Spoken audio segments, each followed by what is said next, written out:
नमस्कार और आपका स्वागत है टुडेज वर्ल्ड में। और आज हम एक महत्वपूर्ण भू राजनीतिक विषय पर चर्चा करेंगे।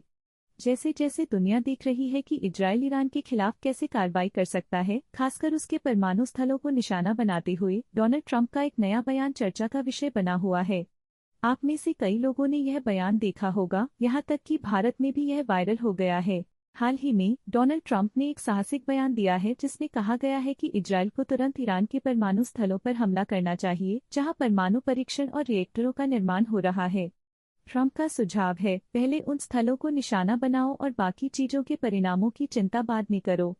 इस वीडियो में हम इस बयान की चर्चा करेंगे, इसके प्रभावों पर विचार करेंगे और ट्रंप के इस मुद्दे पर मुखर होने के पीछे के कारण जानेंगे। पहले ट्रंप का एक हालिया बयान सुनिए। उसके बाद हम ईरान के संदर्भ में ट्रंप के दृष्टिकोण का विश्लेषण करेंगे। ट्रंप हमेशा से ईरान के प्रति सख्त रवैया अपनाते रहे हैं। उनका मानना है कि सबसे बड़ा खतरा परमाणु प्रसार है और इसका समाधान सीधा है, ईरान के परमाणु स्थलों पर हमला करो और बाकी चीजों का बाद में सामना करो। अब बड़ा सवाल है, इजराइल किस पर हमला करेगा? क्या वह ईरान के तेल क्षेत्रों को निशाना बनाएगा जिससे ईरान को अरबों डॉलर का नुकसान होगा, या फिर वह परमाणु स्थलों पर हमला करेगा? बाइडेन ने अब तक यह संकेत दिया है कि अमेरिका इजराइल का समर्थन करेगा यदि वह ईरान के परमाणु कार्यक्रम को निशाना बनाता है, लेकिन यूके और फ्रांस जैसे प्रमुख सहयोगी इस मामले में पीछे हट चुके हैं। लेकिन याद रखें, ईरान अकेला नहीं होगा। अगर इजराइल ईरान पर हमला करता है तो हम रूस और चीन जैसे बड़े खिलाड़ियों को भी देख सकते हैं। रूस खासकर ईरान के साथ बातचीत कर रहा है ताकि अस्थायी रूप से इस 400 मिसाइल रक्षा प्रणाली को महत्वपूर्ण स्थानों पर तैनात किया जा सके।